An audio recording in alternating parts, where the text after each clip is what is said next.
there's a really sad alternate universe where you, like, clipped your head going down or something, and we just wake up to find you, like, bleeding out in the Bounce morning. my head off the toilet, and I'm just dead to the floor. It's the way to go. That's how old Jay went out. I mean, you roll a one, you die.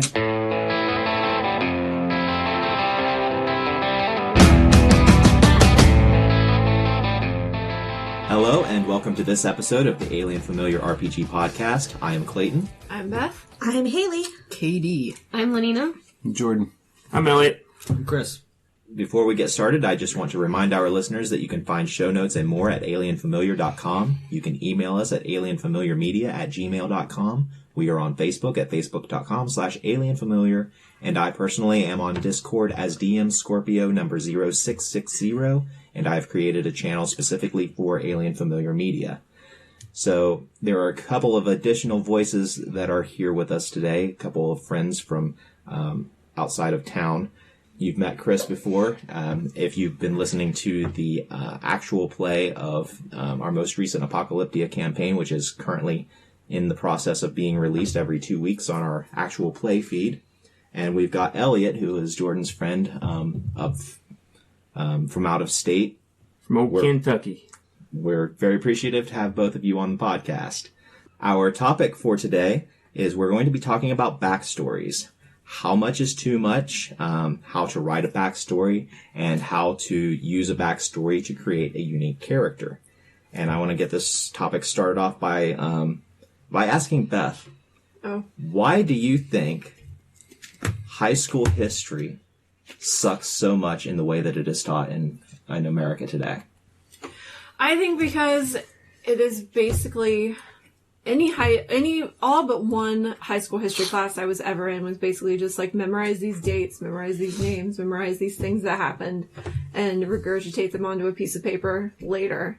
It wasn't until I got later on in school that I had teachers who like gave me the People's History of the United States to read and different things like that that actually brought some color and some actual humanity into history. And your points there about the way that like the system has us learn history in high school is exactly why some backstories are not very good. They don't tell us, they tell us what events happened, but they don't go into why they happened, why the event is important, how they shaped the things that came after. And I feel like backstories, whenever you're writing a backstory, if you don't tell how these events shaped your character, you're literally just writing a list of events that just has there's no emotion behind it. There's nothing compelling you toward the character behind it. A lot of high school, American high school history is taking literally the greatest stories that have ever been told about humanity and ripping everything interesting out of them. And backstories, as you're writing for your character, should not just be a big info dump about events that have happened without connecting it to anything about how it affects your character's current outlook or how that event changed them in some way. That was beautiful. I feel inspired. Yeah, like... All right, guys, let's wrap up the podcast. Clayton beat us to the chase again. I guess we'll just pack it up. Let's cut this bullshit and roll some dice. That was really, really well said. The point of a backstory for me, and it's my favorite thing about character creation, possibly my favorite thing about RPGs is the creative parts of a backstory, is that you find out who your character is by events that define them. You don't want to learn about the battle that they fought. You want to learn about why they were changed by this battle. And something that I think is super helpful is kind of like a history class. If you want to try and find, at least when you're starting, 3 different things that will help shape your character, because your backstory will grow as the game is played. Because eventually everything you do is eventually going to be history. So I wouldn't define all of your character in backstory, because when you do that, you don't have anywhere to grow and change. I'm now just critiquing every backstory I've ever written, so... I think I do it the opposite way of you, Hayley. Like, it sounds like you said you're trying to figure out who your character is with the backstory. Mm-hmm. I start out with a concept and then think, what can I come up with to explain how such a person would exist? And, start at the end and work my way back from there. Yeah, that was kind of one of the things I thought of is you can work your character either from what I would consider front to back, which is you start with a backstory that you really like and then determine what stats that your character would have based on that.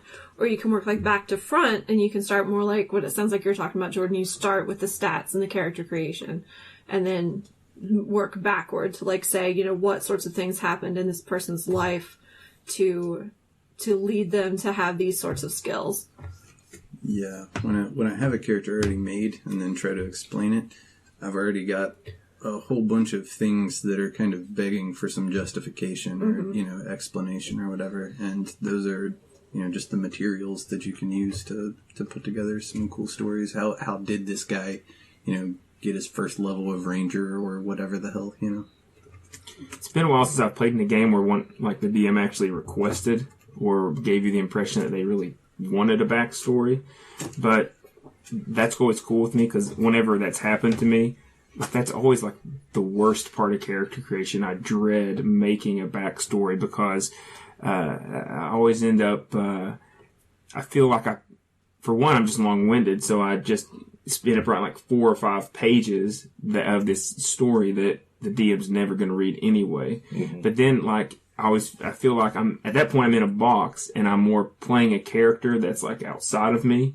The most enjoyable characters I've ever played have been random pick up and go games or games that were on short notice, or maybe I just didn't write the backstory that DM asked me for. And then I ended up defining the character in the moment so that if the character eventually emerges as like a goofy, joke teller or whatever, that's something that kind of happens organically. And then I find it easier to run with the flavor of the character. It's almost like a compliment to the game. Because sometimes whenever people bring an in-depth backstory to the game, they end up having other motivations then. At that point, the character may have built in a goal. And that almost puts you as a player at odds with your DM because you're like, well, let's hurry up and get through your shit because I really need to. I still haven't found that guy that killed my parents. When am I going to get to that? Yeah, I'm sort of in the same boat in that I tend to not really figure out my character until 2 sessions in. So even if I do sit down and write a backstory, that'll definitely help shape the character. But 9 times out of 10. There's definitely going to be some variation for me because things will happen in those first 2 sessions that will change the way they act or interact with the world or the other characters. And so even if I have built in my backstory, for example, they're oh, he's really personable and he gets along with everyone, he's just a peacemaker. If someone's playing an asshole, all of a sudden that's going to change completely, and so it's going to be well, I'm really glad I built that in there only to have it just go out the window immediately because murder hobo over there's grabbed a broken bottle and is shanking the bartender, and you're all right, well, that's oops. Yep. Guess what's my lawful good paladin who really hates people who murder people going to do now? Exactly. Or worse, you make a stealth maxed thief or a charisma maxed bard, and the first 3 die rolls are crit fails. I've been there. It indelibly marks your character for the campaign. Or conversely, I played in a game where there was another player. He, the first, maybe 3 whole sessions, we were playing Savage Worlds, and he made almost exclusively untrained skill rolls that exploded multiple times so that he got results of 15 or higher on everything he tried to do. And D4 minus 2? Yes. Jesus. He exploded 4 or 5 times on a D4. Damn. For every time he rolled an untrained skill. The roll of that dice after that. Sounds like a cheater to me. Oh, look at that. The lowest number on this is a 7. Those exist. I used to work at a toy store, and you better believe every week I reordered my cheater dice. They were always the first ones to sell. But There's a really interesting point that I think you made, Katie, about letting events in the first 2 sessions shape your character. I think that's something to be very wary of, is don't marry your backstory. Court it, but don't marry it. Because things in your backstory, especially in those first 2 sessions, while they exist, they don't necessarily define. And while you might be trying to make a stealthy rogue, but he keeps messing up, that's something that can help aid that character. But if you get too close to your backstory, if you get too tied to it, it can really ruin the fun of a character. So I think it's about finding a healthy distance between what you put on the page and what you're actually doing with your character in the moment with other players. I think being flexible's a big thing. Like, it's good that you have that all written out, and it's really good that you have these formative events in the past for your character, and I think that gives, like, some more background that you might not have otherwise, where it's like, I'm just Johnny Drifter that blew into town, and maybe I have a guitar, maybe I have a mandolin, depending on the setting, but here I am. Or a hawk. I was just I wonder who we're calling out with that one. But think about it. Characters with open-ended backstories often tend to be the most interesting because they have so much room to grow. Calling out KP, who is not currently in this podcast, but is in close approximation. They had a character, Jimmy. Proximity! I'm so sorry! You said it, I was thinking it. Let's just actually... I have a degree in writing.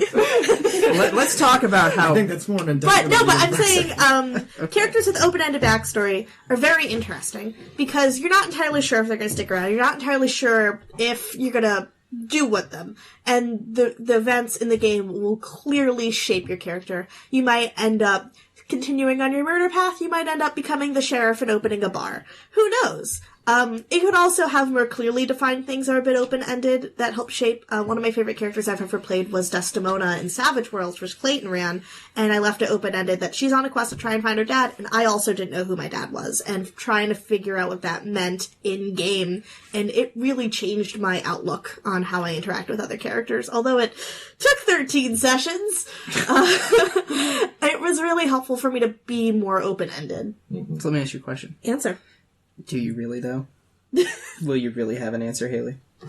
We'll find out, Yes. I guess. So, what then would you say if you had made Desdemona, but had it been like, this guy's my dad, like you and Clayton had talked about it, and you're like, I'm gonna find him. Where do you think that would have put your character otherwise? I think that would have made her more tenacious and goal-driven, especially if I knew it's one person and he's out there. I also think that she would have reached her more mature phase of, hey dad, I'm angry that you have abandoned me, a lot quicker. So, in this case, would you say that you doing the way you did was good or bad? I'm very happy with the way it does. If I went that way, I don't think she would have gotten so attached to Magnus, or as attached to everybody else in the party as her surrogate family. Because she would have known that they would have been out there, and she would have been a lot more angry, I think. I'm very happy with the way Desdemona turned out. She's been one of my favorite characters. And I had like 2 things I wanted in her backstory. Is that, yeah, mom's dead, try and find her dad. That's it. That was all the backstory I gave her. I think that just made me think of like the utility aspect of having a backstory from the DM's perspective. It's almost like you're writing a user manual for the DM on how to motivate the player or how to motivate the character. And it's just all this material that, you know when something drops and like, you're the only one that knows what the hell this thing is that the DM's talking about. And that ties into all this other stuff. Like, if you don't have a backstory, then the DM is pretty much left to assume, well, I guess you're going to be game for whatever, or you're staying in the inn, Like, yeah. It's good to present a lot of hooks. A question occurred to me that I wanted to ask the default DM. Because since you have so much experience, like having to deal with some people who have like really invested characters, then you have those people who are just there to murder and slay and maybe find a hobo to kill. Do you hate those moments when the paladin and the rogue clash? Is that a bad thing?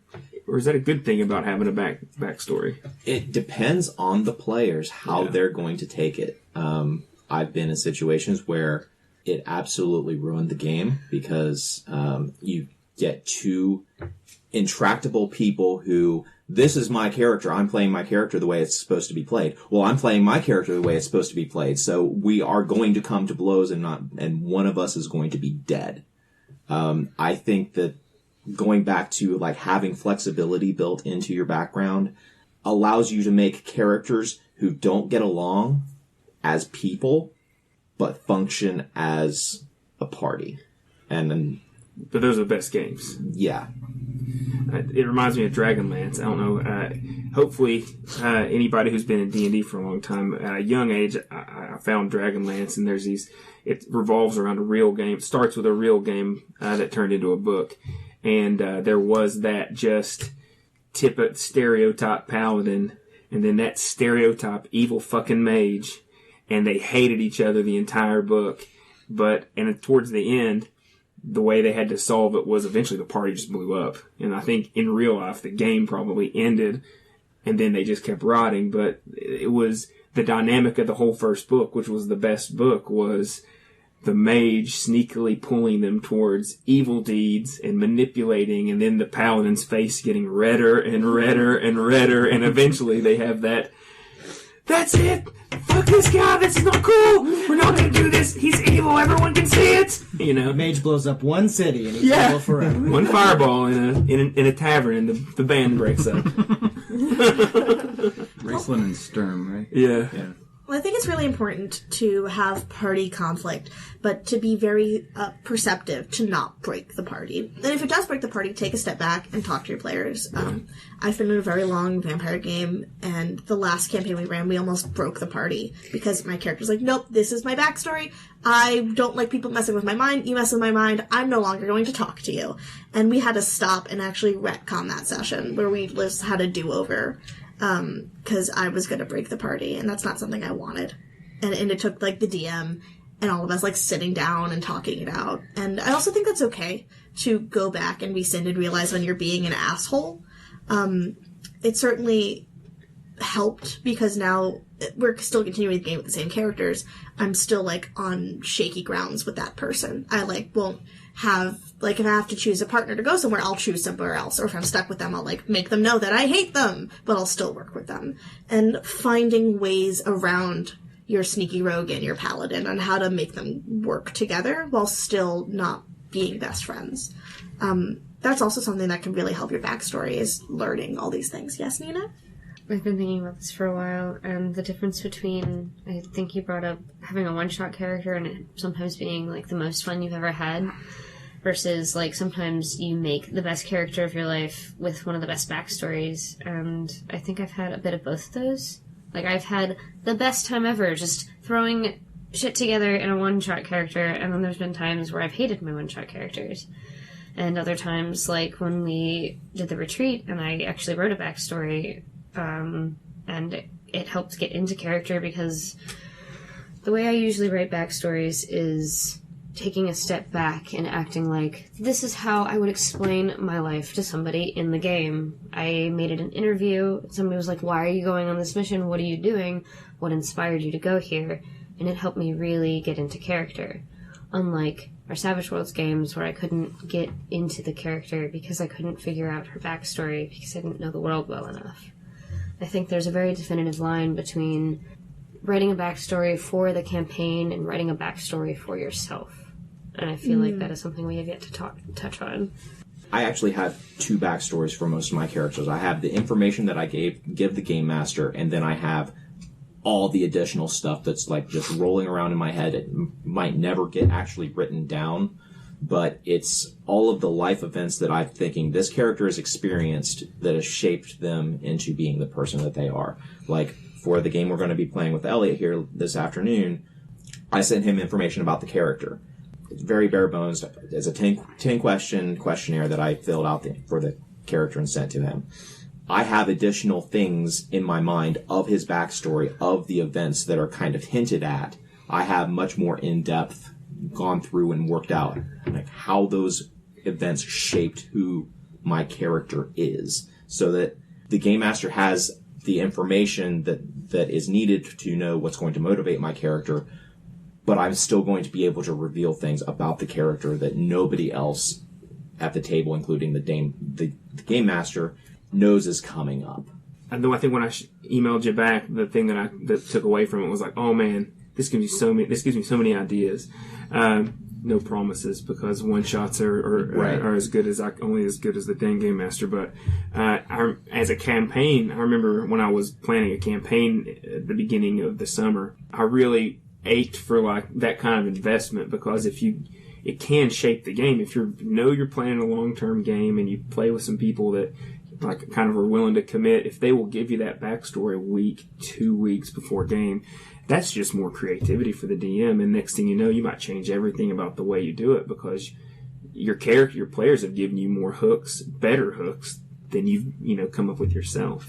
Mm-hmm. Yeah, that is a rule as a game master, is your characters will give you a better story than the one that you are planning on giving them every single time. Yeah.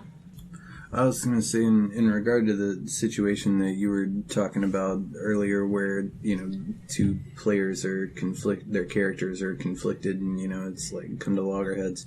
I think like that's one of those points where the DM can use stuff from those backstories to force the two of them into facing some other foe or being forced to work together in some way. And like you were saying, you can, use backstory to completely redefine large sections of what your world was going to be. And, I don't think it's ever a problem, really, for characters or players to be, like, really at each other's throats, because that's just more drama and, investment that's going on there. And I think it's on the DM to some degree to figure out some way to manipulate those emotions and, continue that, are they going to kill each other this session? Maybe it's next session. I don't know. Tune in next week, Like, that's cool. I think that you need to have a certain level of experience to, like, pull it off successfully, though. Because, like, first or second time playing D&D, you're going to have that feeling of, like, oh, I'm this paladin, like, I got my big righteous dick going on, and fuck that rogue, and the rogue player is going to be like, I got an 18 in dex, like, fuck you. And it's basically just going to get kind of ugly, I imagine, like, just because you're playing this game relatively new for the first time, Mm-hmm. and you probably didn't have an actual character the first time you played. Mm-hmm. So this is your first time having a character, Mm-hmm. right? So now that, like, level of investment's increased, and you're sort of the idea of, well, I have this role in the party that's mine. Like, this is my role. Mm-hmm. Stop, like, treading on my toes, and they want you to do the same thing. So I can see how that would definitely get messy, I keep coming up with questions for Clayton, because Rogue and Paladin are core classes. I think D&D, as the stereotype default RPG, puts you as players and a DM in that position. What do you do? Like, what is the best solution? Like, is it in this open question? What's the best solution anybody's ever seen to that? I know you kind of touched on it earlier, but can anybody give an example in a game where, like, two players, characters, like the players are really professional, mature, but they made these characters that clashed? That the potential for good is better than the potential for bad. What's the story about good? I have one. I'm currently running a game. It's World of Darkness, and it's the Innocent system where all of my players are being kids at a summer camp in the 80s. And there's this one character who is playing. For any of you guys who have seen The Breakfast Club, I forget the character's name, but he's the bad guy who has the earrings, like, eat my shorts, just a big dick. She's playing the biggest fucking dick of the 80s you could think of. And it's like, okay, I'm gonna put her in a cabin with a Jesus-loving horse girl, a nerd with a book about fairies, and a rich kid who doesn't want to be there. Why? Yeah, this is the campaign I have. And she has slowly been egging them on to get them to be more... That's not a character. There's no one with earrings that says "Eat my shorts" in the Breakfast Club. Yes, there is! What's his What are face? you talking He about? steals the earring at the end from the princess, and he's like, eat my shorts. What's his face? To the big guy. It's not Bart Simpson. No, what's his face? He was given the earring. He stole it. Didn't Are he? you talking about Judd Nelson? Judd Nelson, Jack yes. Nelson! Yes. That's what it is. Got the trench coat and like the a best bad character. attitude. No, she's pretending to talk about gender. Anyway, that Quite was a the difference. basis of their character. Trench coat, earring, made of cigarettes. That was the backstory they gave me. A high schooler with an attitude problem? Yes. Anyway. What was he doing at a summer camp? They got Having an attitude problem. Right. Yeah, their parents wanted to unload them for the summer, and they've been banned. Wait, so was it a every high other schooler? thing. I'm sorry to distract. But None of my was it players a- are high schoolers. Okay. But their characters are 12 to 16. Oh, so a middle schooler with an attitude problem. That's even worse. He's the bully whose heart. Anyway, hurts. let me get back to it. Their goal was to slowly manipulate all of them to being kicked out of the camp by just deteriorating their souls and being a dick. And slowly what they've been able to do is give the bully things to care about, like being a bigger bully, to the other bullies. And now they're all teaming together to work towards something. And Sarah Jane is a lot less good. She's stolen things and set things on fire. But the bully cares about things, and they're not necessarily getting along. But whenever they see each other in danger, they're like, no, I'm the only one that can make fun of you. And they have this really, really good banter and back and forth. And they've been able to build each other's characters in ways that I, as a DM, never expected. So it's an anime. It's a really good one. It's a good anime, and I'm proud of it. So, my answer is that the characters have to have the motivation to be in the group. The characters and their reasons for being there are entirely the responsibility of the players. The game master cannot dictate that you two are going to get along. The game master can throw situations that, for the time being, force them to be together. But no matter what game you're running, eventually there will come a point where the opportunity is given for the players to part ways. I can't think of a situation where... Okay, I can't think of a situation where they can't part ways. Being on a spaceship and they're, like, forced to live together... But other than that, there's always going to be that point in the campaign where they can part ways. And that is the player's responsibility if they want to have these characters continue to be a group. And sometimes the answer is going to be no. I feel like the game master should not be the one dictating motivations. I feel like that healthy combativeness in conversation is always important, but sometimes it passes that point of healthy and it's less of the characters arguing and then the people start arguing and it becomes less fun for everybody and everything derails. Especially because if they're having the same argument every game and just fighting in circles and taking up hours of your time. In that situation, there should be an out-of-character conversation. That the game master facilitates to say, hey, it looks like this isn't working. Can we fix this? Can you manipulate your established characters there to the point where they can resolve this within the story? There might have to be some really dynamic mental acrobatics in order to get this to work, but it's your story. You can make it work however you want it to work. And I think that's a DM code for, now you kids better figure this out or I'm going to kill one of you. I'm going to pick which one I like better. I'm going to kill you. Figure this out. Turn the story around. You kids straighten up or I'm turning this car around. We're going back home. Yeah. Oh, look, I rolled a 20. Looks like you die. We're leaving this cave right now. Adventuring is over, young man. All the DM needs to kill you is the will and a way. I have the will already. There's not a lot that you can do about the, player conflicts. I agree. Like, talking about it, as people away from the game is the only thing you can really do. But I disagree with you with the character conflict stuff, because I think that when two people are like, two characters are so at each other's throats over a thing, they've already told you what their motivations are, and you can count on them to follow that because that's exactly what the problem is. And so they've already given you the narrative levers to pull to manipulate them one way or the other. The rogue's always going to be greedy, the paladin's always going to be up his own ass, so you throw in some, villain that fucks with both of those things, and then suddenly they're begrudgingly fighting on the same side. Like, I don't know. Every TV show and movie has this element in it somewhere at some point, so it's not like... I think Jordan hit the nail on the head there. It's give them something that they'll hate more than each other, I was like, what if it's more complex than just flaws of backstories? What if it's along the lines of, these characters both have, similar intents and they both want the same goal, but their characters just don't mesh. Their backstories are completely different. They're completely different people with the same goal in mind. And so they think that they can protect this and they can do the thing. But the other person also thinks that. So when one person's like, no, I can do it better, but no, I can protect you better, then I would have an in-character dick measuring contest. Exactly.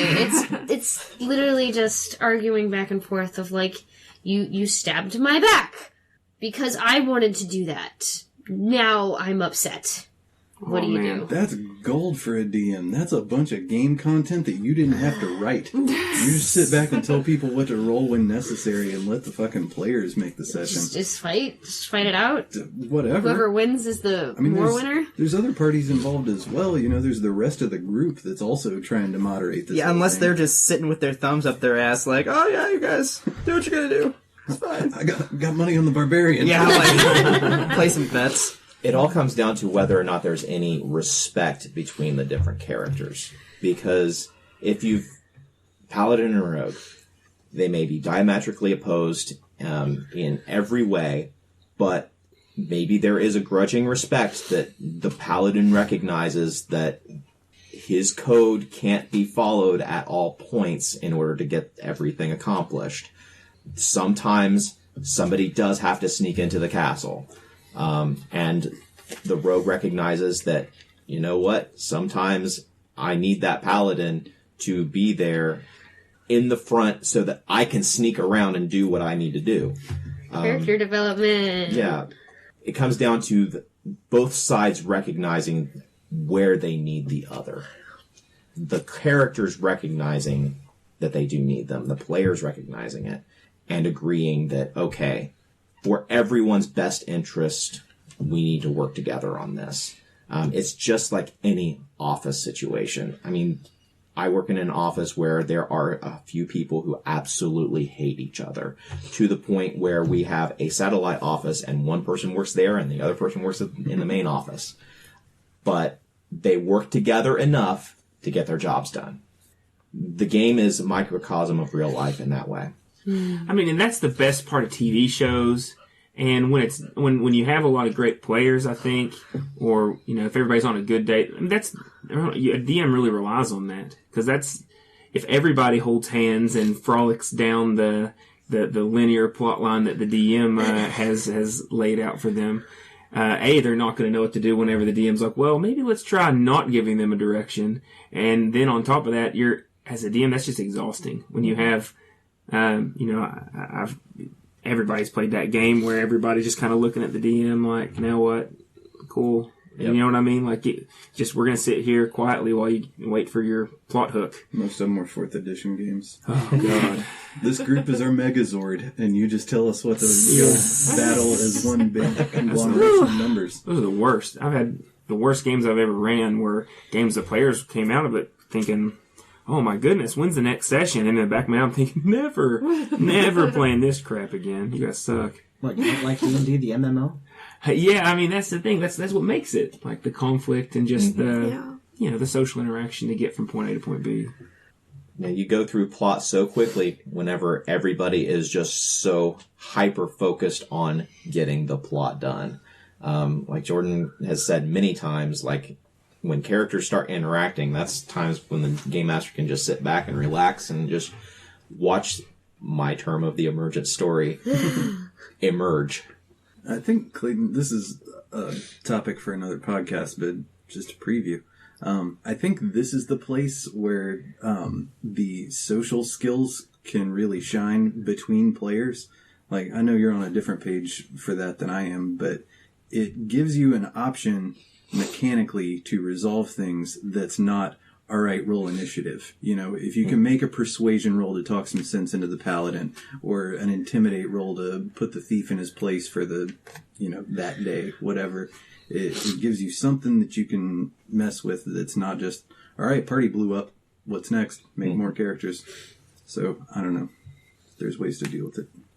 I think this might be another podcast you guys were planning on running, but I wanted to mention, how does this apply to the DM?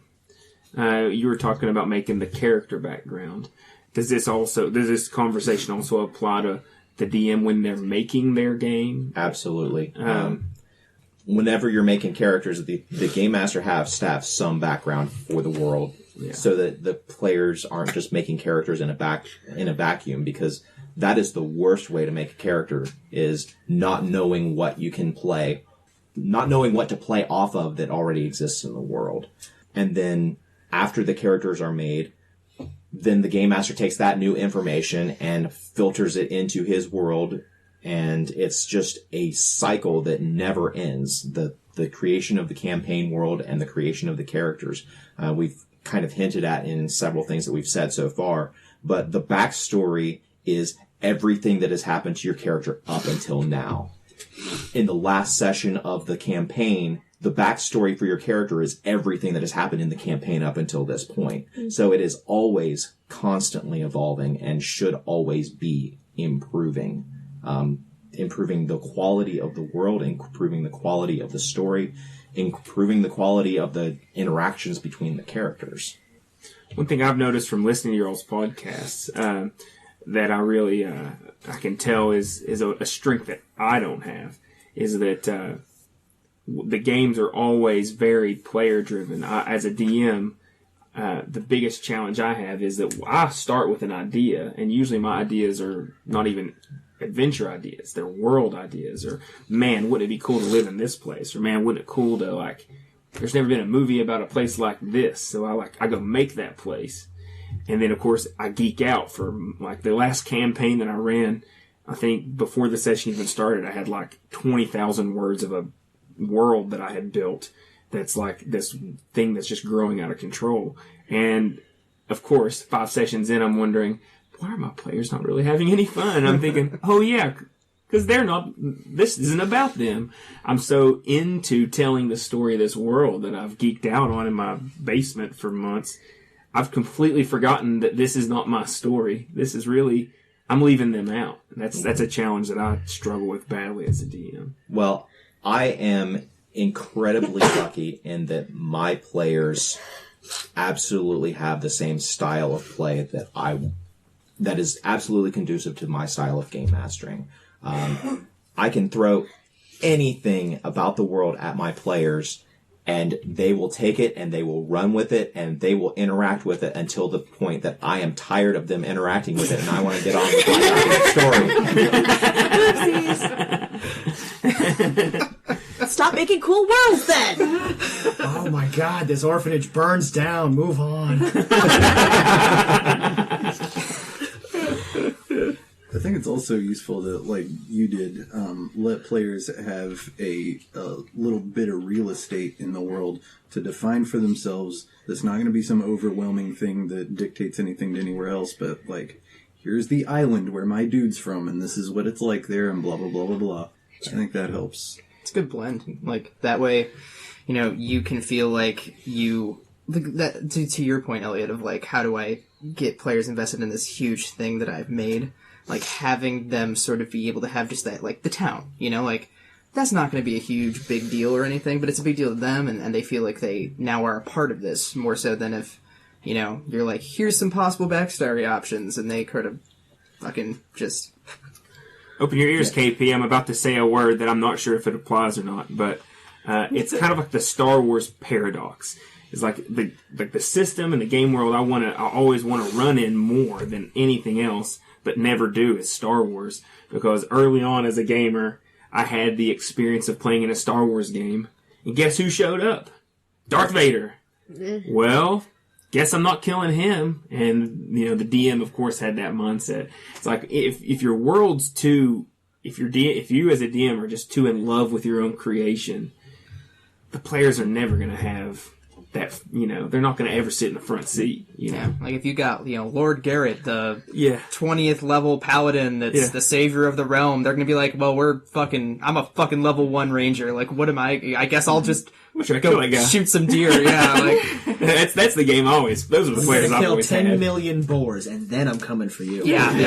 I'm going to go farm the jungle. I'm really just going to get some levels. I'm coming back for you, Garrett. Like, I had to play in the game where the DM thought it would be cool to throw I think it was Chewbacca.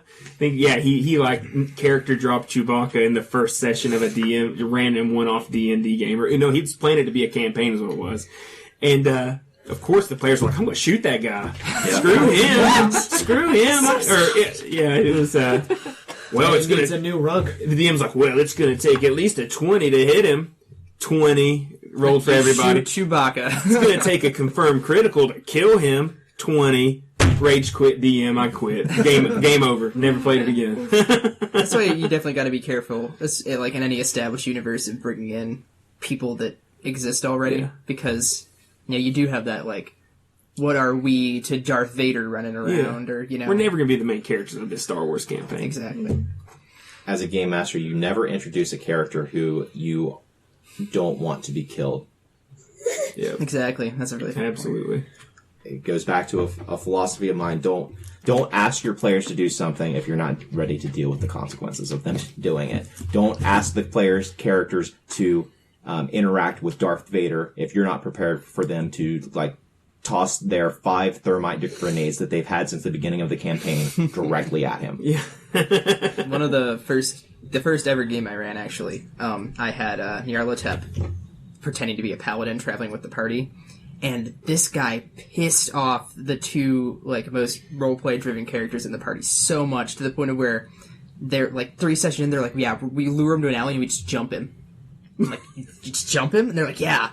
So like drag him into the hallway of where we were playing, and I'm like, guys, like this is my first ever game, so I've learned since then. But like, guys, you can't jump him. Like, this is Nyarlathotep. Like, he's just gonna fucking kill you. And they're all like, oh. And so we just had to like completely rewind the whole thing.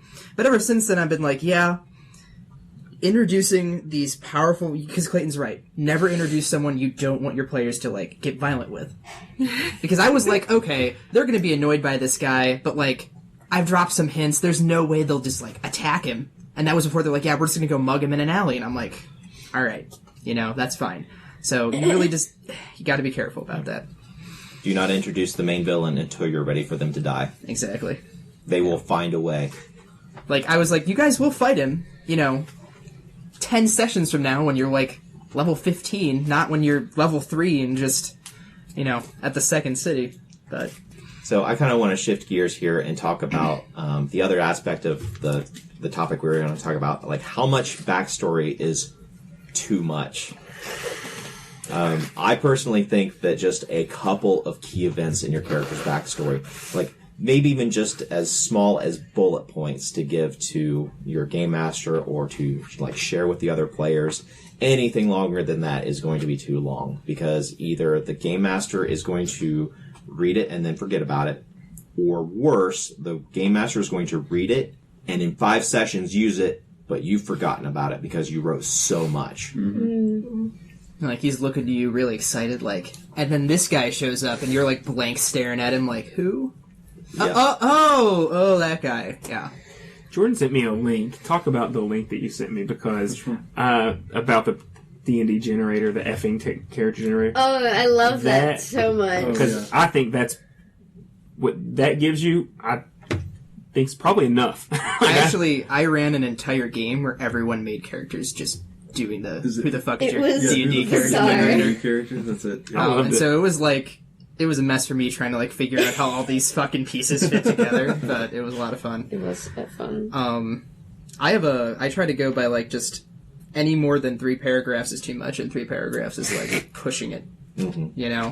I've gotten to the point where I'm definitely trying to do like bullet points, just to like get some ideas down and have an idea of like what I like for me to look back on and be like, oh, this is how my character would act, or for the GM to like have a quick guide. Like, I'll even like summarize. I'll be like, here's some important NPCs, like here's an important event, so that you could just like look at it. And I feel like the way that you would know if you had too much or just enough is if you imagine that you're like asking a person, so what is your history? And if they go, well, when I was 3, and it all started just 1,000 yards down, you're like, oh, that's probably not important. Yeah, that's actually a really good way to look at it. If it's just like, these are the things that I would tell you about what my history as a human being is, and the relevant points and all the other stuff is just chaff that's cut out, that's probably enough. Yeah, exactly.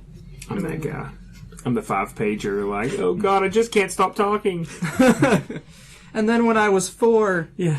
I was bitten by a snake, but nothing actually happened, so it wasn't important. But I it's was there. very afraid of snakes for a day. Yeah, it wore off when I strangled my first boa constrictor. I was gonna say, I feel like it's okay, if you just really love to write backstory, like I'm thinking about Hayley here, that, I feel that you can just you can have at it to an extent, but I think you still need to have, like, a one-page, like, bulleted list or something that you're like, this is what's really gonna get used.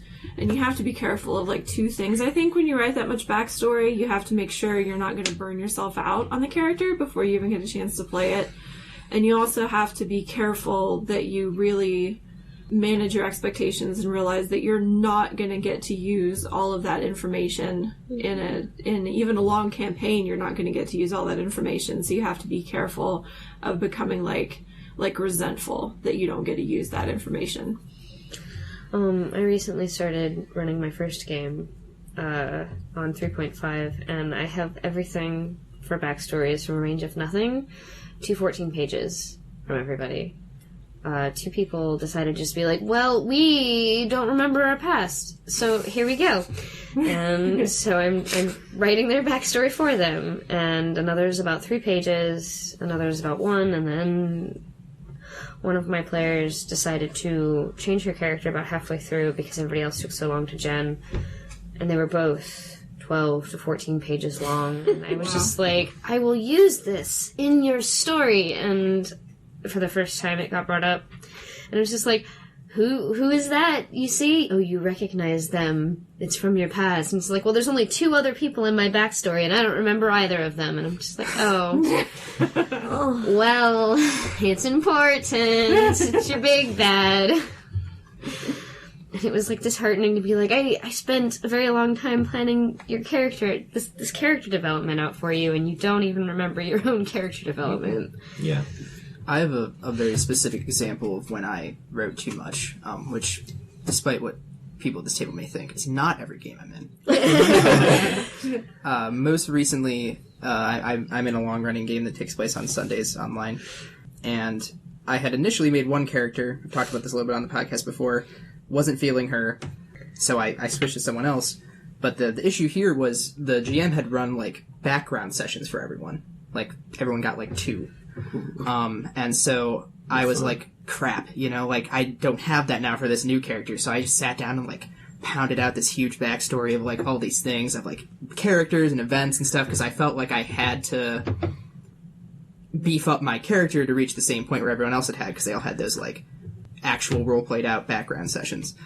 And it didn't work out at all, actually, because I had too many moving parts, and, like, a lot of it ended up, like, just getting cut out, sort of, through the game, in-universe stuff. But I definitely sat down and had all these different things that my character did, and he had, like, enemies, and that's where you have to be careful, right? Like, you have to really sort of hone in on just 2 or 3 things for your character, 1 or 2 important people, whether that's, like, your parents, significant other, like an enemy, whatever you want it to be, instead of. Oh, and have a uniform theme throughout, right? Like, definitely stick to one theme. Don't be like, well, I was a soldier, and then I was a detective, and I wrapped it all up by being an astronaut. And you're like... All right, Forrest Gump. Yeah, right. So this guy's deranged. Yeah, exactly. This man's insane. And delusional. He spent his first 20 years in an insane asylum. And he is there today. I don't know how helpful this will be for everybody else, but it's been extremely helpful for me.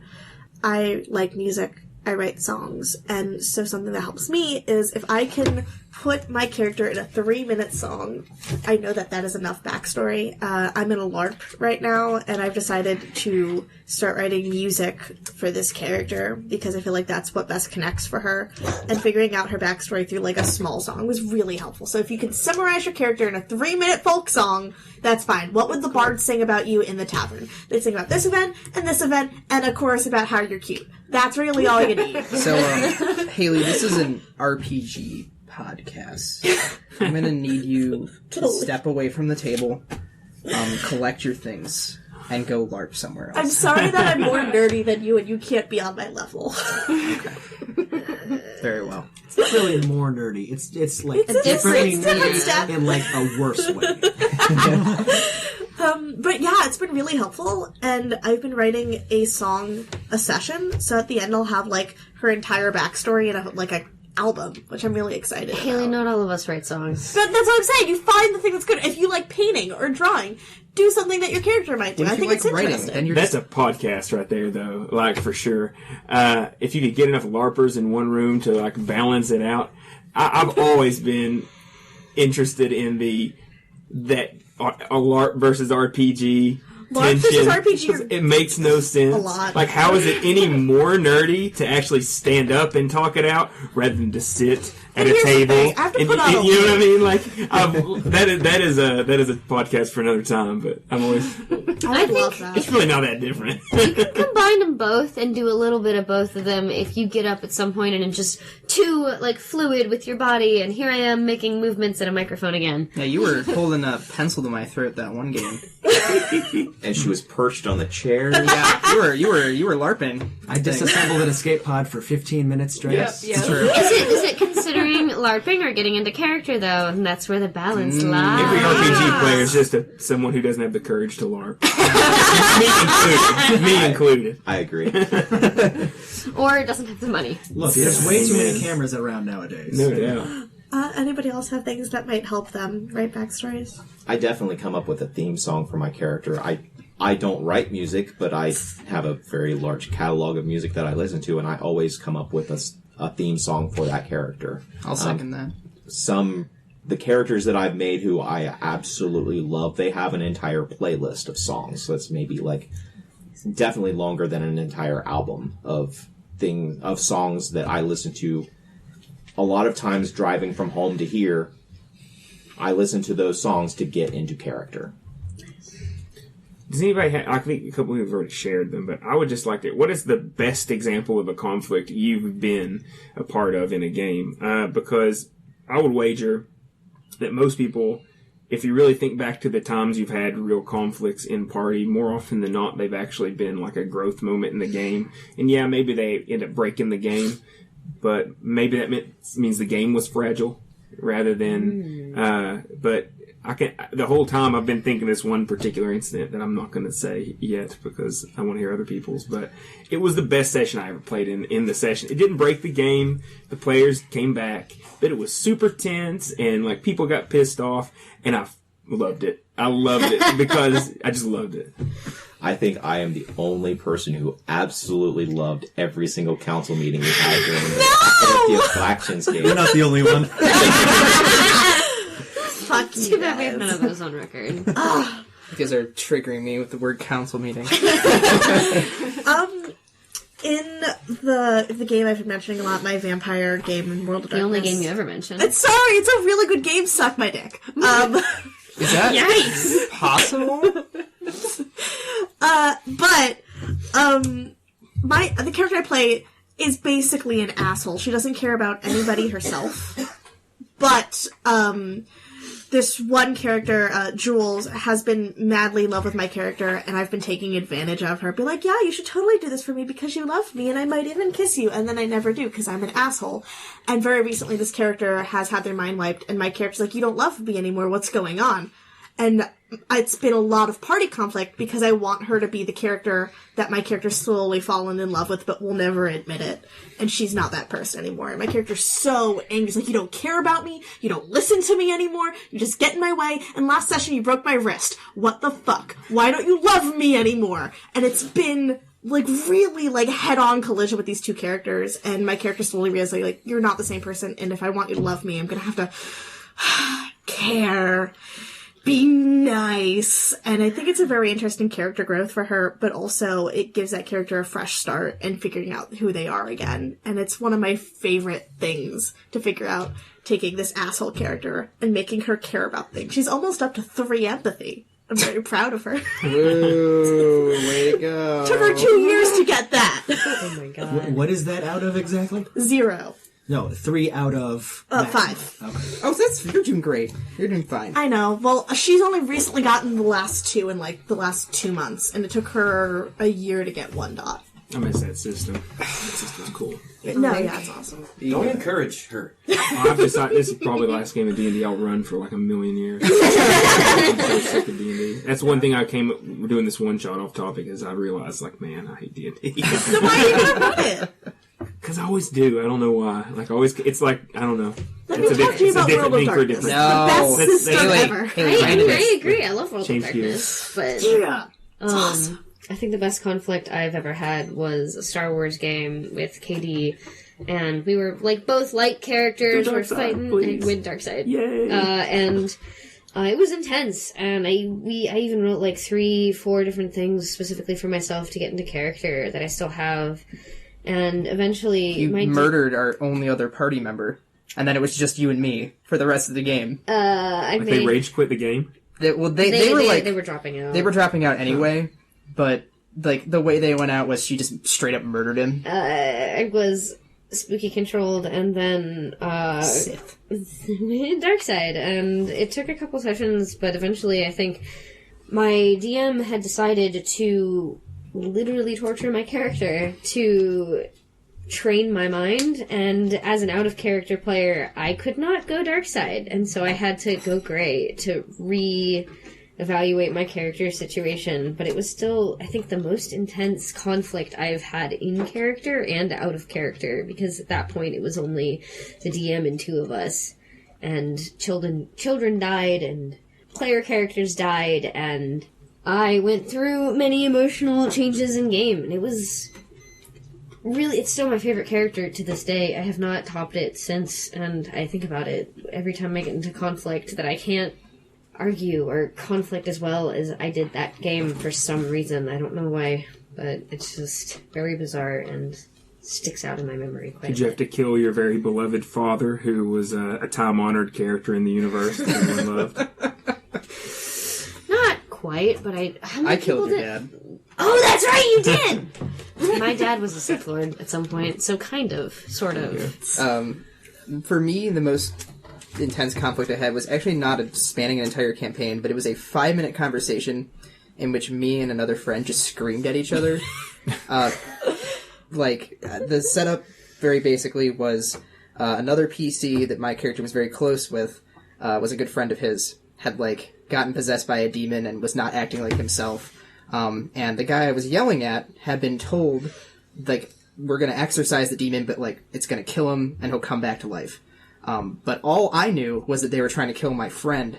And so he's screaming at me, he's like, we gotta do this, and I'm like, fuck you, he's my friend, and we just yell at each other for 5 minutes, very in character. I'm yelling at the gym, I'm like, I'm gonna punch him, and she's just like, what? I'm like, I'm gonna hit him, and he's screaming do it! Hit me, you don't understand! And I'm, we're just going at it. We end up, he's like, I'm gonna stun him, I'm like, I'm gonna punch him, and he rolls higher than me, and he stuns me. And I was so pissed, I muted myself, I'm like, I'm not talking to anyone, but then as it turns out, it was this whole character growth moment of, I was too blinded by loyalty, and, the guy I didn't exorcised the demon, it killed my friend, but then, our friend got brought back, so it all worked out. But just the 5 minutes of me and him just full on yelling at each other, I've never had that. It was pretty intense, and it did end with a trade of blows. So, but it was a really fun in character moment, and I really enjoyed sort of afterward. Obviously, I went up to the dude and I was just like, "Oh yeah, hey man, that was great." He was like, "Yeah, that was really fun," So it wasn't something that happened affected us out of game where I was just I'm mad at you or something, it was just a really genuine in character thing, yeah, and it all worked. So kind of to Jordan's point earlier, we were at each other's throats, but it was fun, and after we were able to clap each other on the back and have a beer, it was. Nobody remembers the times where we all just got along and it worked out. It's boring. So what's yours, Jordan? Because if there's one person I know who's, how in the hell have you not said anything about this, Mr. I don't know. I get along with everybody. I'll listen to your podcast, bro. We've met you before. I don't know. You encourage conflict. I don't know what you're talking about. I really can't think of an example, honestly. I mean, You accidentally stabbed me in the back in that Hunter game. that was an accident. That was an Was it, honest Jordan? accident. It really was. What I about thought he shot you in the face, not stab you in the back. It's a fair point too. I don't remember if you had a gun or if you were like at a I had katana or like something. I had like a rapier or something. Yeah, that's right. Jumped out of a tree, Took from tried my to kill the character. thing. Oh. Yeah. I probably couldn't have hurt you that bad if I was trying to. Like, that guy That's sucks. what about Talon's slow descent into madness? That wasn't a conflict with anybody else, really. It was a self Okay, conflict. I think Hayley thinks it was a conflict with her.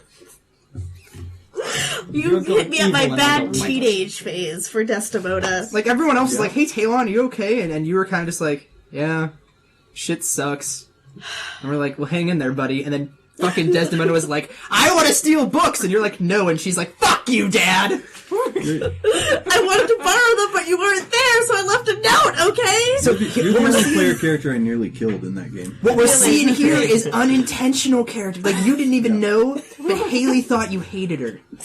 There we Desdemona go. was convinced that you hated her at the How end. about that, Jordan? In reality, he never even thought about you. Sick burn. What's an ant to a god, doesn't it? I'm a demigod, fuck you. I mean, You did... You're a pretty gaudy. Godlike. Pretty gaudy. Gaudy.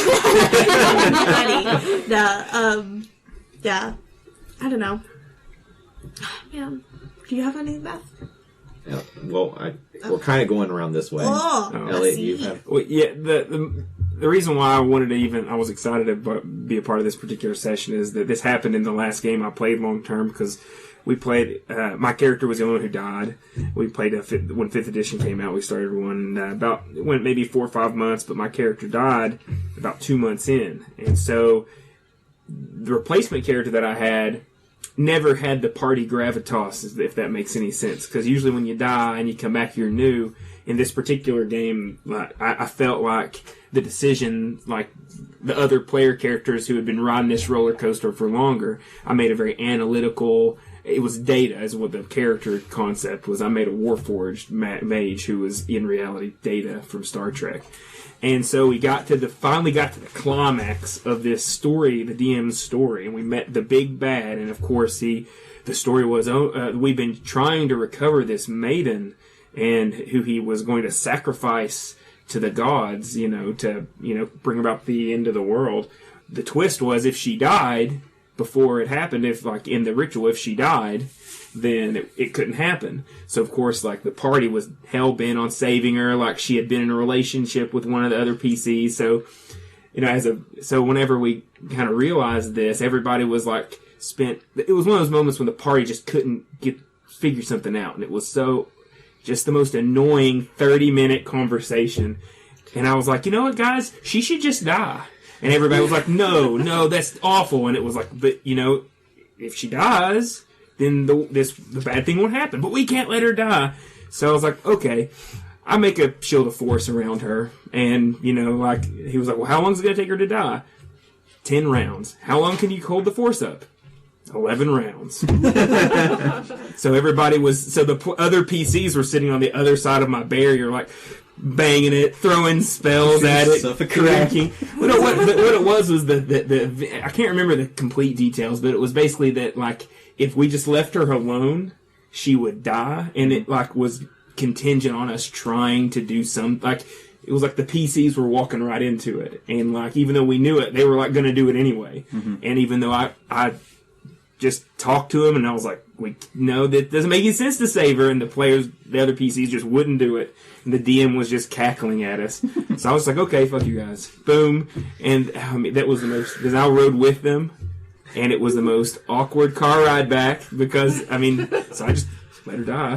Did they, it's like, needs the many, like. Did they People die all the time. Yeah, did they seek retribution on your character after? Well, the game didn't last too much longer after that, and no, to their credit, it was like, we were all friends. Oh, I meant I meant in character, yeah. Like, were they like, listen, you, and... no, but I kind of wish they would. How long will that force barrier last? 11 rounds. How long will you last? 12. Yeah. I am surprised that the PC that, like, was in a romantic relationship with her didn't, take a swing at you or something.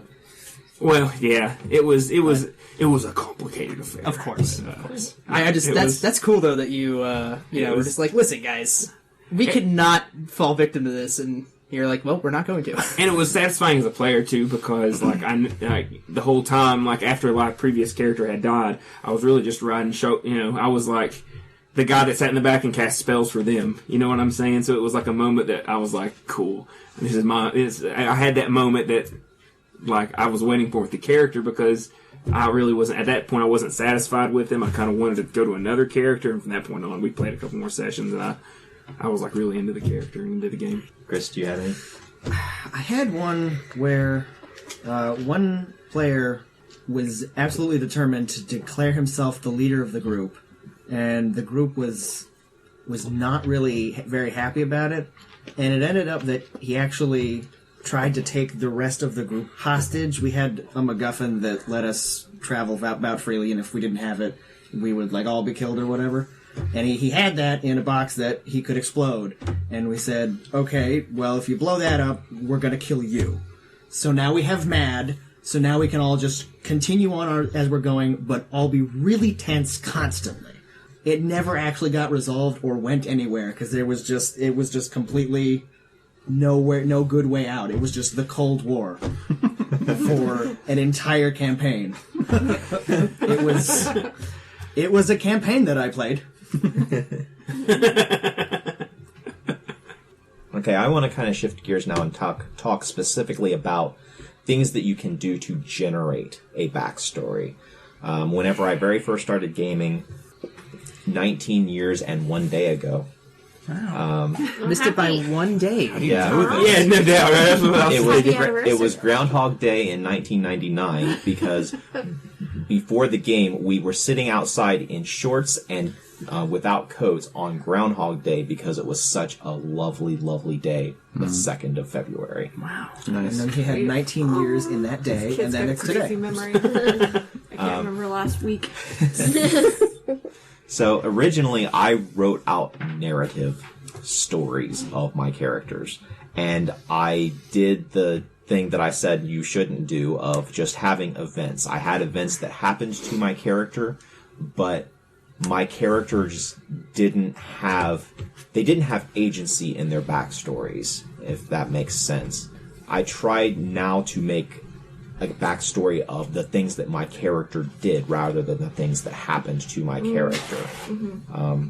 There are things that start out of his control, but eventually the point of the story, this point of the salient memory for this character is something that they either tried and failed or succeeded in having an effect on the world, and that having done that, or either succeeding or failing, that shaping who they became at the start of the campaign. As an analogy to this, Captain America: The First Avenger showed this really well in, like, whenever he's literally the 98-pound weakling, and he still has, like, the Captain America mentality, because he's literally standing up to bullies, and they're beating the shit out of him, and he is refusing to back down. That type of character-defining moment is what should be in a good backstory. For a while, I wrote out these big, long narratives. Then I went on to doing questionnaires. I downloaded this was back in the early 2000s. I found this, like, 100 questions about your character. And it was just a whole bunch of information, like who his character's parents were, and a bunch of information that now I would consider just a big info dump, and it really doesn't tell you who the character is. Stuff you'd send to a census. Exactly. And over time, I've evolved into having a questionnaire that I fill out for pretty much every character that I make. And it's the same questionnaire that you guys all filled out for your characters for the Abana campaign. Same questionnaire I sent for Eliot for the character that I'm about to play this afternoon. And that's where I am now with how I design my characters. I have some leading questions that I ask about the character and define the character based on those answers.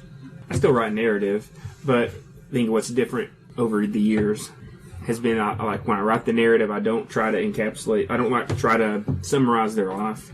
I'll pick, like, a moment, like maybe a defining moment that's relevant to the character, and it's like more like trying to get at the personality. I try to tell a story that's like a snapshot of this dude's life that, you know, kind of creates a tone. And I think more in terms of like what are his emotions, what's the personality like, and I try to get that across in the narrative so that when the DM reads it, they can kind of get to know him, and then it helps me kind of formulate, gives me enough information to think, oh, what would he do? What would that guy do?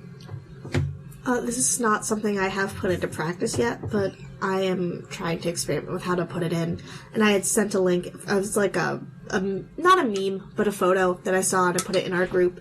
And it's the idea of writing a character backstory based off of 2 rumors that the rest of the party knows that are true, 2 rumors that are false.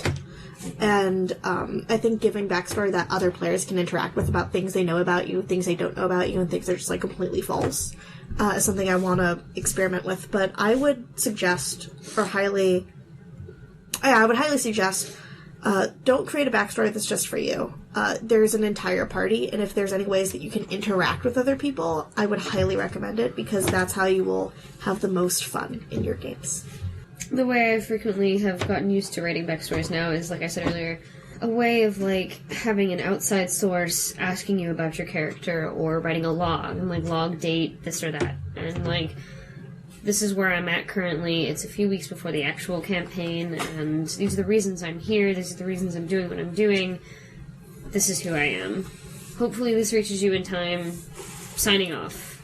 See you next time, or something like that. And I felt like that helps you get into character immediately, and also form enough of a background that it's not completely concrete or written out, and it leaves it open-ended as it is a continuing source that almost seems consistent throughout the campaign. And if you so desire, you can keep writing on it and be like log dates for your campaign, and those can be your notes.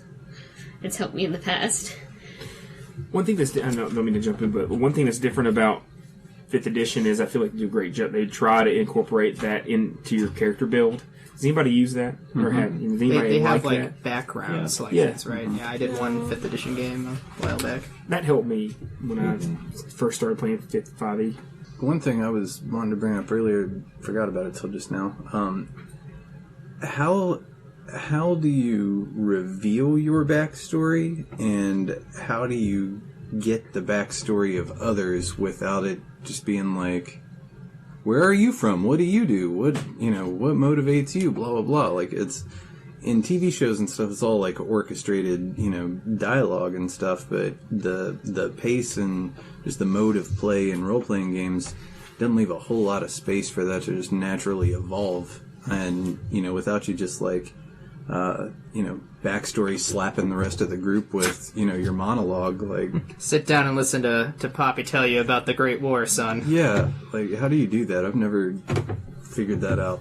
I feel very passionate about this. I saw you, like... Yeah, fidgeting. I feel really Sort of passionate about this. talking. Okay, so you want to leave breadcrumbs, never thick loaves. What I like to do Excuse is me? just squat down and leave the thickest, Biggest, loaf. hottest loaf. That's to say, this is something I'm actually doing right now with my LARP character. I'm presenting her as a sweet little tiny woman who likes to bake pies and make everybody happy, but secretly she's escaped from a cult and they're coming to get her, and she's trying to just trick everybody into protecting her, thinking that she's sweet and innocent and hasn't done murderous, awful things. And the way that I've been doing that is like slowly dropping in hints about like, oh, they're talking about this book, I was not allowed to read that back then, or like I mention my cult leader by name. It's like, oh yeah, that sounds like a really bad boyfriend. Nope, cult leader. And just like slowly dropping these things in over time in a way that you can think that that even your character, while they're trying to hide something, would make a slip up. And I think of this because I'm a writer, and that's what I want to try and do for a living. So I think about it in a story dynamic and character-wise and dialogue. But for those people who aren't of that mindset, I would think of it as have opinions on things and let them show, And if you have a strong opinion about it, other characters might ask you about that or might pick up. It's like, oh, that person really, really does not like bullies. I wonder why. Maybe they were bullied as a kid. And then they ask you about it. Or you would slowly figure it out. Or maybe one day it gets too much and you just like go ham on somebody. And it's all about the ways that you react to the world. I think that is the best way to get out a backstory than just vomiting it. Physical actions, emotional actions, or, in my case, I've been slowly threading the needle in so that I can just, like, pull it taut when it comes time. How can other players in character draw out the backstory of other people in the group, though? Like, that's one of the questions that I've always had, like... I don't understand what you mean, though. Well, it doesn't really work to just, like, walk up to somebody and be like, why are you like this? You know? I mean, it does if you're disagree. autistic. Yeah. No, well, I don't know, having things react the same way, in my vampire game, a character lost their sight. I was like, hey, you doing okay? You want, I, like, went through something similar, like, do you want to talk about it? Or, Savage Worlds, we had our campfire games. Sorry, I've been talking a lot. You should go. God, Hayley. I feel passionate about this. I've found frequently that never works. Which one? Just dropping hints. Really? Especially because if you are a character-driven game, nobody is going to care. Especially if you've written a backstory that doesn't have, like, a ton. People will immediately put that into your head and be like, my character knows this about you. There's no need to draw further stuff out. We know everything about each other. Even if it was a thing that you didn't want somebody to know in character, you wouldn't be able to find that ways. I think the only way to draw stuff out of other characters is through RP, in a way that is just like, oh, we've been on this campaign trip for a while, and this thing came up, I know about that thing, and I can tell you why I know about that thing. Or such a, like, I don't think that other characters, unless, like, strictly RPing asks, oh, gosh, you freaked out about that back there, why did that happen? But it doesn't happen. See, I disagree. Because, like, typically, but the way, and I think that's maybe just the way that I do it. I don't know if I do it so much in this particular roleplay group. The only example I can think of recently is in the retreat game, the way my character, I won't say how it happens, so I don't want to spoil it, but the way my character goes out towards the end was a very, like, basically what I'm getting at is the way I try to get people to, like, realize things about my backstory is I do something very extreme. Or something that might seem out of character to the point of, like, it's very balls to the wall, to the point where people just still have to be like, what the hell are you doing, or, like, why'd you do that? And then that sort of leads into a conversation about, like, background and backstory where, like, if you're playing a character that's pretty agreeable and then a certain faction shows up, or a faction that reminds you of another faction, right, and you react very violently, that might get people to be like, why the hell are you like that? Mm-hmm. And I know that's kind of like asking literally this, like, why are you like this, But, like, I don't think there's anything wrong with that. Like, I think that for if you're thinking about this as people that don't know each other, right? Like, yes, you could just have someone, like, see someone and, like, swear violently and, like, punch a wall and be like, ooh, I don't want to talk to that guy. Mm-hmm. You could do that. But you have to kind of put it in the framework of it being an RPG. That your character, especially if they're an adventuring party for one reason or another, has to kind of go over and be like, all right, like, what's going on? What's up? Like, you're pretty pissed right now, and if they turn it back on you and they get more mad or something, then that's just character building. My life literally depends on you. What's the problem? Exactly. Yeah. Like, and if they're like, fuck you, I don't want to talk about it, that's character building within its own, and that's also sort of a sign that, like, well, whatever is going on there, it's, like, deep rooted. Yeah. What do you think, Clayton? The mechanically, Savage Worlds has the interlude system where whenever there's downtime, a player, either the game master or a player, is selected to have, like, this is time for where you guys are all sitting around the fire. All the chores have been done. You've still got an hour before you need to sleep. So draw a card from this deck, and if it's a heart, you tell a story about a love. If it's a spade, you tell the story about a tragedy that's happened to your character, and I don't remember what the other suits are. Different things. Yes. The Fate game system, as part of character creation, is backstory, where you write down specifically in the game Spirit of the Century, you write down bullet points of what happened basically in your character's first adventure. Then whatever you write that down, it passes to the player to your side, and that player describes how they were a minor character in your first book. Oh yeah, I've played a game like that before. Other ways that I've done it is I've had just sayings that the character says that give some sort of a backstory, like my dad used to say, and then something that the character's dad would say. I've also emulated the way that actual our backstories comes out in real life of, well, maybe all of you, like whenever I first met all of you, I really didn't know you. You guys didn't know much about me, but maybe I would see a friend out on the street and we would have an interaction with that friend. So in a game, that would be like you just see a buddy in a town you go to, and you have this conversation, and you say, and by the way, and during this conversation, we talk about how we were in the war together, or we talk about the time that we talk about some childhood event that was really important to both of us. Because in real life, you don't just sit around and I don't explain all the things that happened to me whenever I was in college. Those are types of things that come up as I'm reminded of them, and it's something that I want to share. So the hard part is being in a game, being in a role play situation, and realizing that this is a point in time where if my character was a real person, he really would share this because it's important to him at this moment in time. It sounds like that would require, like that last case you were talking about, the DM like injecting some relevant NPCs. You know, like lady walks up to you in a tavern, throws a drink in your face while everybody else is around looking. Like there's something that happened there. You know, depending on the game master, it doesn't have to be something that the game master sets up. You could just show up in a bar, and if the game master is comfortable with it enough, you could say, oh, and by the way, I see somebody I know there. I go over and talk with them. Mm-hmm.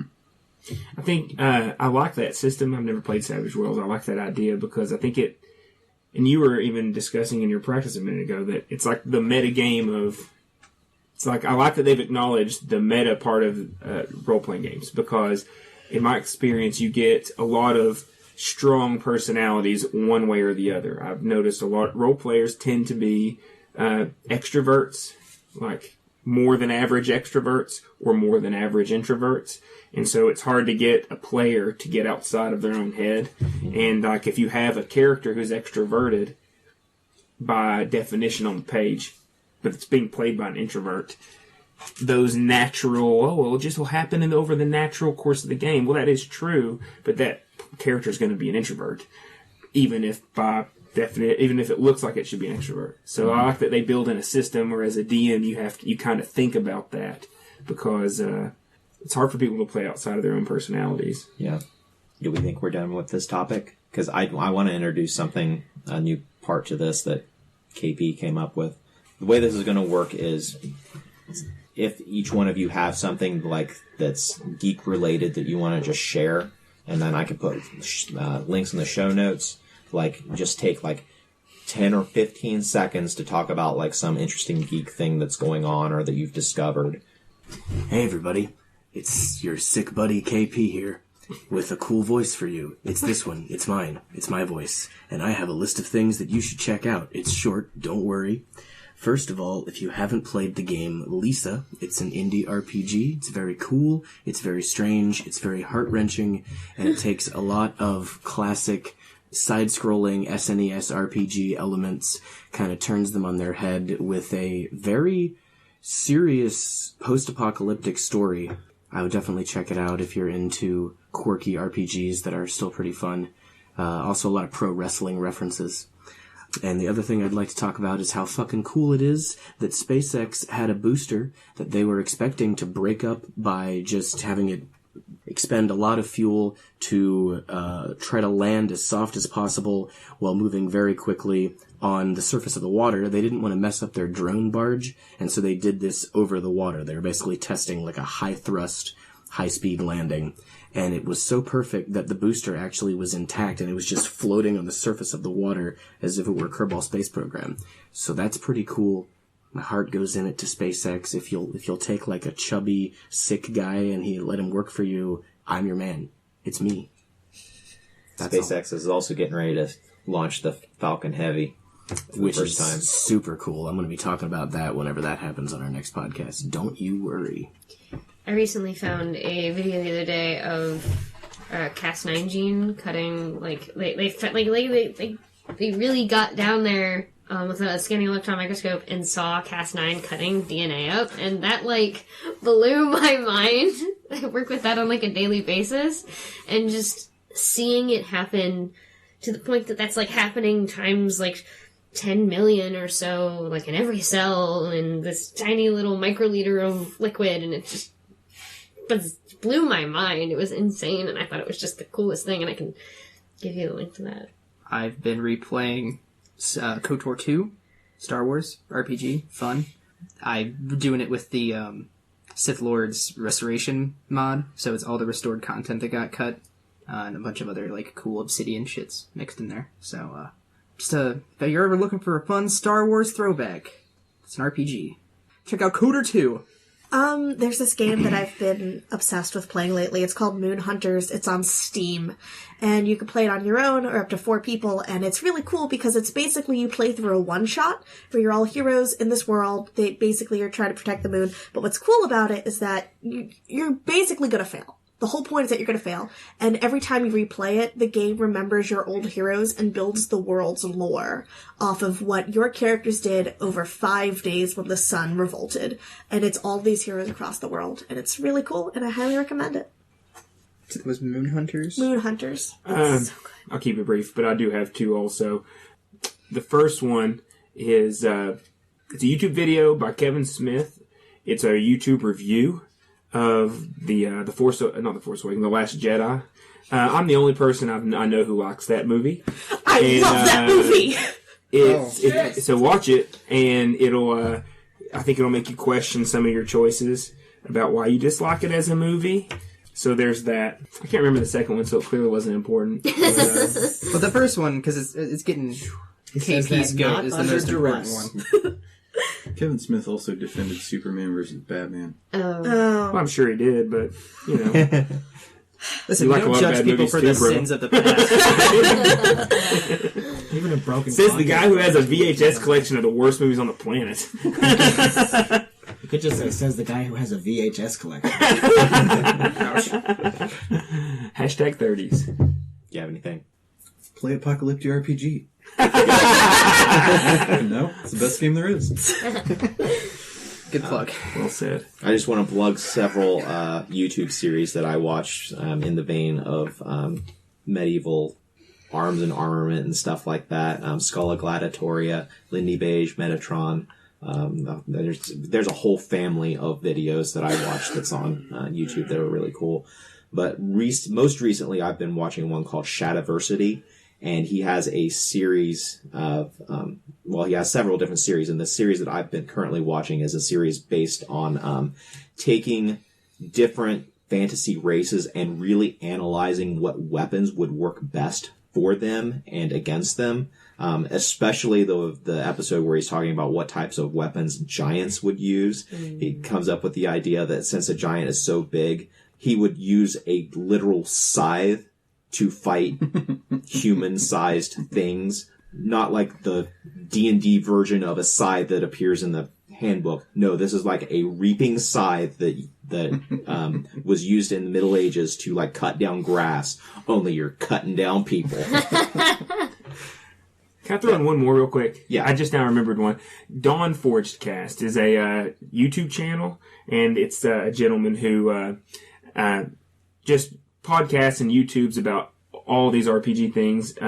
He's making a go at it, making a living. He's a fellow teacher. As a teacher myself, I find the way that he describes the aspects of the game are very easy to understand. He you can tell he puts thought into how you're going to learn how to do it. It's just a really great resource.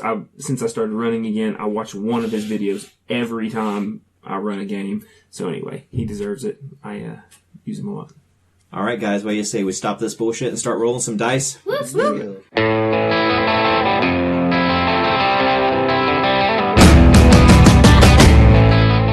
This has been a production of Alien Familiar Media. You can find past episodes and more at alienfamiliar.com. You can email us at alienfamiliarmedia@gmail.com. This production is protected under a Creative Commons non-commercial attribution, no derivatives license. Music for this episode is Suburban Outlaw by Forget the Whale and can be found at freemusicarchive.org.